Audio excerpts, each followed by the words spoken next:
First impression is the best impression ആയിരുന്നല്ലോ നമ്മൾ കേട്ടിട്ടുള്ളത്. ഞാൻ പറയും first impression is the last impression. കാരണം ആൾക്കാരൊരു 3 മുതൽ 30 വരെ 3 സെക്കൻഡ് മുതൽ 30 സെക്കൻഡ് വരെയൊക്കെ അറ്റൻഷൻ നമുക്ക് തരുള്ളൂ. 3 മുതൽ 30 സെക്കൻഡ് വരെ തരുന്ന അറ്റൻഷനിൽ നമ്മൾ ഇംപ്രഷൻ ക്രിയേറ്റ് ചെയ്തിട്ടില്ലെങ്കിൽ ശരിക്കും സെയിൽസ് ഡ്രോപ്പ് ആവാനുള്ള സാധ്യതയുണ്ട്. എൻ്റെ ഷോപ്പിൽ വരുന്ന ആള് എൻ്റെ ഗിഫ്റ്റാണ്, എൻ്റെ ലൈഫ് ചേഞ്ച് ചെയ്യാൻ വരുന്ന ആളാണ്, അയാളുടെ ലൈഫ് ഞാൻ ചേഞ്ച് ചെയ്യണം, എന്നെ വിശ്വസിച്ച് വരുന്ന ആളാണ്. അങ്ങനെ വരുന്ന ഒരാളെ ഞാൻ എങ്ങനെ ഗ്രീറ്റ് ചെയ്യും? മോർണിംഗ് സാർ എന്ന് പറയുന്നതിന് പകരം ചിലപ്പോൾ ഞാൻ വേണമെങ്കിൽ പറയും ഹാപ്പി മോർണിംഗ് സാർ.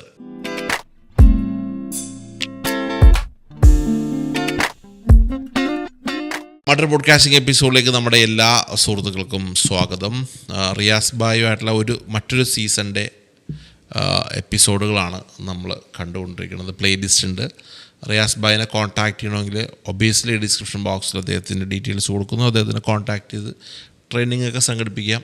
ഞാനൊരു എപ്പിസോഡിൽ പറഞ്ഞ പോലെ കമ്മീഷൻ എനിക്ക് തരിക എന്ന് മാത്രമേ, അത് നമ്മൾ ഓപ്പണായിട്ട് പറഞ്ഞാൽ പിന്നെ കുഴപ്പമില്ലല്ലോ. അതെ, നമ്മളെ റിയാസ് ബായ് ഇതിൻ്റെ അകത്തൊരു വലിയ പ്രധാനപ്പെട്ട കാര്യം, ഇപ്പോൾ നമ്മൾ ഇപ്പോൾ കൊച്ചിയിലാണ് നമ്മുടെ പ്ലേസ്, നിങ്ങൾ ദുബായിലുമാണ്.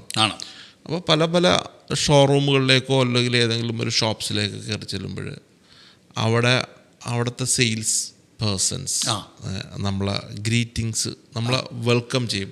Hello sir, how are U, good morning, എന്താ വേണ്ടേ എന്നൊക്കെ ചോദിക്കുന്ന ഒരു സാധനം. അപ്പോൾ അവിടെ ചെല്ലുമ്പോഴേ നമ്മൾ ഇമോഷണലി ചിലപ്പോൾ ലോക്കാവും. ഇവിടെ എന്തെങ്കിലും മേടിച്ചേക്കാം എന്നുള്ളൊരു സാധനത്തിലേക്ക് നമ്മൾ ചിലപ്പോൾ ഇമോഷണലി ലോക്കാകാറുണ്ട്. അപ്പോൾ അതൊരു സ്ട്രാറ്റജിയുടെ ഭാഗമായിട്ടാണ് നമ്മൾ കാണുന്നത്. അല്ലെങ്കിൽ അതിൻ്റെ ഒരു ഒരാളെ കാണുമ്പോൾ വെൽക്കം ചെയ്യല്ല ചെയ്യുന്നത്. അപ്പോൾ അതിനൊരു ഓൾട്ടർനേറ്റീവ്സ് ഉണ്ടോ? അല്ലെങ്കിൽ എന്താ പറയുക, അതിനെന്തെങ്കിലും വേറെ രൂപത്തിലൊക്കെ ഒന്നുകൂടെ ഒന്ന് എക്സൈറ്റ് ചെയ്യിക്കുന്ന രൂപത്തിൽ ചെയ്തു കഴിഞ്ഞാൽ കൂടുതൽ സെയിൽസിലേക്കൊക്കെ അവർക്ക് മാറാൻ പറ്റുമോ? തീർച്ചയായിട്ടും first impression is the best impression ആയിരുന്നല്ലോ നമ്മൾ കേട്ടിട്ടുള്ളത്. ഞാൻ പറയും first impression is the last impression. കാരണം ആൾക്കാരൊരു 3 മുതൽ 30 വരെ 3 സെക്കൻഡ് മുതൽ 30 സെക്കൻഡ് വരെയൊക്കെ അറ്റൻഷൻ നമുക്ക് തരുള്ളൂ. 3 മുതൽ 30 സെക്കൻഡ് വരെ തരുന്ന അറ്റൻഷനിൽ നമ്മൾ ഇംപ്രഷൻ ക്രിയേറ്റ് ചെയ്തിട്ടില്ലെങ്കിൽ ശരിക്കും സെയിൽസ് ഡ്രോപ്പ് ആവാനുള്ള സാധ്യതയുണ്ട്. അപ്പോൾ പലപ്പോഴും നമ്മൾ കേട്ടിട്ടുള്ളത് good morning, how are you sir. ഇതൊക്കെ പലപ്പോഴും വളരെ ആർട്ടിഫിഷ്യലായിട്ടാണ് ഇതിനെ ആർട്ടിക്കുലേറ്റ് ചെയ്യുന്നത്. കാരണം നമ്മളെ സംബന്ധിച്ചോളം നമ്മൾ ആ ഷോപ്പിൽ ആദ്യമായിട്ട് പോകുന്ന ആളാണ്. അയാളെ സംബന്ധിച്ചോളം നമ്മൾ ആദ്യത്തെ ആളൊന്നുമല്ല. നമ്മൾ 10ാമത്തെയോ 20ാമത്തെയോ 100ാമത്തെയോ, ഇപ്പം നേരത്തെ പറഞ്ഞ പോലെ ചില റെസ്റ്റോറൻറ്റിലൊക്കെ രാത്രി 2-3 മണിക്കൊക്കെ പോകുമ്പോൾ നമ്മൾ ചിലപ്പോൾ 500ാമത്തെ കസ്റ്റമറൊക്കെ ആയിരിക്കും. പക്ഷെ നമ്മളെ സംബന്ധിച്ചോളം ഞാൻ ആദ്യമായിട്ട് അവിടെ കയറി ചെല്ലുകയാണ്. അപ്പോൾ എനിക്ക് ഒരുപാട് എക്സ്പെക്ടേഷൻസ് ഉണ്ടാവും. അപ്പോൾ ആർട്ടിഫിഷ്യലായിട്ട് ഒരാൾ വെൽക്കം ചെയ്യുകയോ ഗ്രീറ്റ് ചെയ്യുകയോ ചെയ്താൽ സ്വാഭാവികമായിട്ടൊരു ഹ്യൂമൻ ബിഹേവിയറൽ പെർസ്പെക്റ്റീവിൽ നോക്കിയാൽ he will not feel that impression. എന്തോ ഒരു മെക്കാനിക്കൽ ഫീല് ഉണ്ടാവും.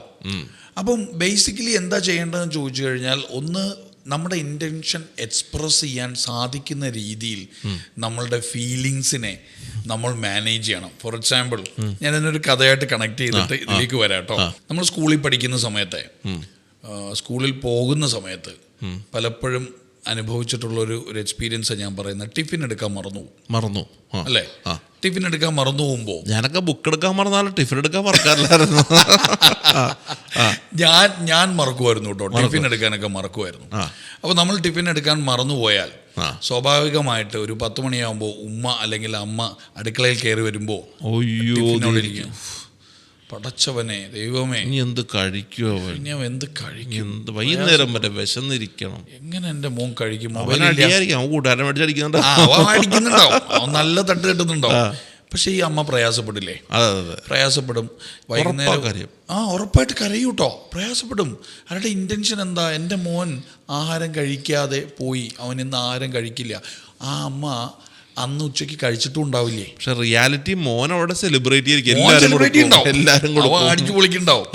അവൻ അന്ന് സെലിബ്രേറ്റ് ചെയ്യും. തിരിച്ച് ഇവൻ 4 മണിക്ക് വരുമ്പോഴേ ഇതേ അമ്മ, ഇതേ ഇമോഷണൽ എക്സ്പീരിയൻസ് ചെയ്ത, ആ ഇൻറ്റൻഷൻ എക്സ്പീരിയൻസ് ചെയ്ത അമ്മ പറയാൻ പോകുന്ന വാക്കുകൾ എന്തായിരിക്കും എന്നറിയാം? എടാ കാലമാടാ, രാവിലെ 8 എന്ത് നോക്കിയാടാ പോണത്, എടാ മരത്തലയാ, ഞാൻ 6 മണിക്ക് ഞാൻ എഴുന്നേറ്റ് കഷ്ടപ്പെട്ട് ഉണ്ടാക്കിയതല്ലേടാ, നീ ഒന്നെടുക്കാൻ നിനക്ക് ബോധമില്ലേടാ, നീ എന്താലോചിച്ചാടാ നടക്കണത്, നിന്റെ തലയിൽ എന്താടാ എന്നൊക്കെ പറഞ്ഞിട്ട് അബ്യൂസ് ചെയ്യും.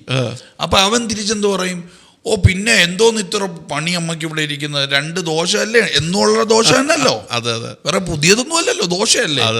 അപ്പൊ ദോശയ്ക്ക് നിനക്ക് എന്ന് പറഞ്ഞിട്ട് അവിടെ ആർഗ്യുമെന്റ് ഉണ്ടാവും.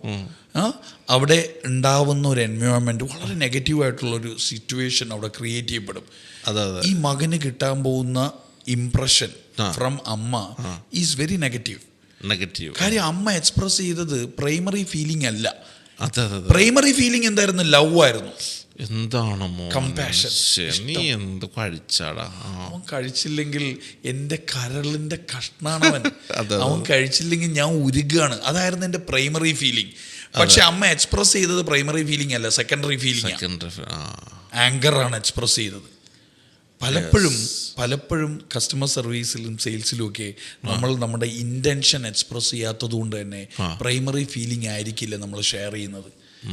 നമ്മളെന്താണ്, എങ്ങനെയെങ്കിലും ജോലി തീർത്ത് പോകണം, അല്ലെങ്കിൽ വരുന്ന ആളെ ഒന്ന് വെൽക്കം ചെയ്യണം, എന്നോട് പറഞ്ഞ ഇൻസ്ട്രക്ഷൻ ഫോളോ ചെയ്യണം, ഇതൊക്കെ സെക്കൻഡറി ഫീലിംഗ് ആണ്. അപ്പം ആ സെക്കൻഡറി ഫീലിങ്ങിൽ പറയുന്ന വാക്കുകൾ എത്ര നല്ലതാണെങ്കിൽ പോലും അത് കേൾക്കുന്നവൻ അത്ര സൂയിക്കില്ല. Good morning sir. പ്ലാസ്റ്റിക് എന്ന് പറയും, ഞാൻ പറയും പ്ലാസ്റ്റിക് എക്സ്പ്രഷൻ വേർഡ്സ് ആണ്. അതായത് ഒരു വികാരവും ഇല്ലാത്ത വാക്കുകളാണ്. നേരെ മറിച്ചിട്ട് ഈ വേർഡ്സ് തന്നെ മാറ്റി ഇമോഷൻസ് പോസിറ്റീവ് ആക്കി ഇൻറ്റൻഷൻ സ്ട്രോങ് ആക്കി, എൻ്റെ ഷോപ്പിൽ വരുന്ന ആള് എൻ്റെ ഗിഫ്റ്റാണ്, എൻ്റെ ലൈഫ് ചേഞ്ച് ചെയ്യാൻ വരുന്ന ആളാണ്, അയാളുടെ ലൈഫ് ഞാൻ ചേഞ്ച് ചെയ്യണം, എന്നെ വിശ്വസിച്ച് വരുന്ന ആളാണ്. അങ്ങനെ വരുന്ന ഒരാളെ ഞാൻ എങ്ങനെ ഗ്രീറ്റ് ചെയ്യും? മോർണിംഗ് സാർ എന്ന് പറയുന്നതിന് പകരം ചിലപ്പോൾ ഞാൻ വേണമെങ്കിൽ പറയും happy morning sir, happy afternoon sir. അപ്പോൾ ഗുഡ് മോർണിംഗിന് പകരം ഓൾട്ടർനേറ്റ് ആയിട്ടൊരു വേർഡ് ഉണ്ട്, ഹാപ്പി മോർണിംഗ് എന്ന് പറയാം. വ്യത്യസ്തമായിട്ടുള്ള വാക്കുകൾ പറയാം. മറ്റത് കേട്ട് ബോറടിച്ചിരിക്കുക, നമസ്കാരം, ഗുഡ് മോർണിംഗ്. അതിന് പകരം വേണമെങ്കിൽ you can use words like happy morning sir, sir എങ്ങനെയുണ്ട് day sir, how are you feeling sir. ഈ how are you feeling sir എന്ന് പറയുന്നത് വളരെ ഇമ്പാക്റ്റ് ചെയ്യാൻ പറ്റുന്ന ഒരു ചോദ്യമാണ്. നമ്മൾ സാധാരണ ചോദിക്കുന്നത് ഹൗ ആർ യു സാർ എന്നാണ്. ഹൗ ആർ യു എന്ന് ചോദിച്ചാൽ 99% റെഡിമെയ്ഡ് ആൻസർ ആണ് I am good. Okay fine. മലയാളികളാണെങ്കിൽ കുഴപ്പമില്ല എന്ന് പറയും.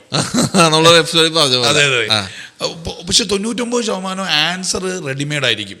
പക്ഷെ നേരെ മറിച്ചിട്ട് ഈ ബാധമായിട്ട് ഒരാൾ ഒന്ന് ചോദിക്കുകയാണ്, sir happy morning sir, sir എങ്ങനെ ഫീൽ ചെയ്യുന്നു sir, sir how do you feel today sir, how do you feel today sir എന്ന് പലപ്പോഴും അയാളുടെ ഭാര്യ പോലും ചോദിച്ചിട്ടുണ്ടാവില്ല. സാർ ഇന്ന് എങ്ങനെ ഫീൽ ചെയ്യുന്നു സാർ, സാർ ഹാപ്പിയാണോ, അങ്ങനെ ചോദിക്കണം. അങ്ങനെ ചോദിച്ചാൽ സാർ ഇന്ന് എങ്ങനെ ഫീൽ ചെയ്യുന്നു സാർ, സാർ ഹാപ്പിയാണോ sir. I am telling you, you will get amazing result. കസ്റ്റമറുടെ അടുത്ത് ഹാപ്പി മോർണിംഗ് സാർ, സാർ ഇന്ന് എങ്ങനെ ഫീൽ ചെയ്യുന്നു സാർ, ഹാപ്പിയാണോ സാർ എന്ന് ചോദിക്കുമ്പോൾ അപ്പോഴായിരിക്കും അയാൾ റിയലൈസ് ചെയ്യുന്നത്, ശരിയാണല്ലോ, എന്നോട് ഇന്ന് വരെ ആരും ചോദിക്കാത്തൊരു ചോദ്യമാണ്. മോനെ ചിലപ്പോൾ ഹാപ്പി അല്ലെങ്കിൽ പോലും ആ നിമിഷം ഹാപ്പിയാവും.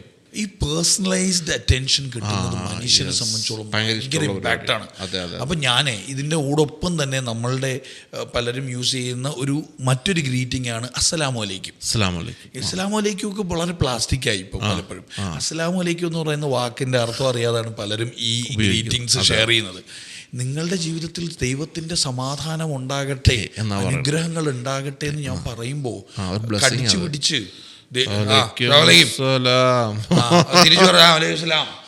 എന്ന് പറഞ്ഞു പോവാതെ വാക്കുകൾ കൊണ്ട് അയാളുടെ ഹൃദയത്തിലേക്ക് കയറാൻ പറ്റണമെങ്കിൽ എന്ത് ചെയ്യണമെന്നറിയാമോ? അയാൾക്ക് സമാധാനം ആശംസിച്ചാൽ മാത്രം പോരാ, സമാധാനം കിട്ടുന്നൊരു സാഹചര്യം കൂടെ അവിടെ ഒരുക്കി കൊടുക്കണം.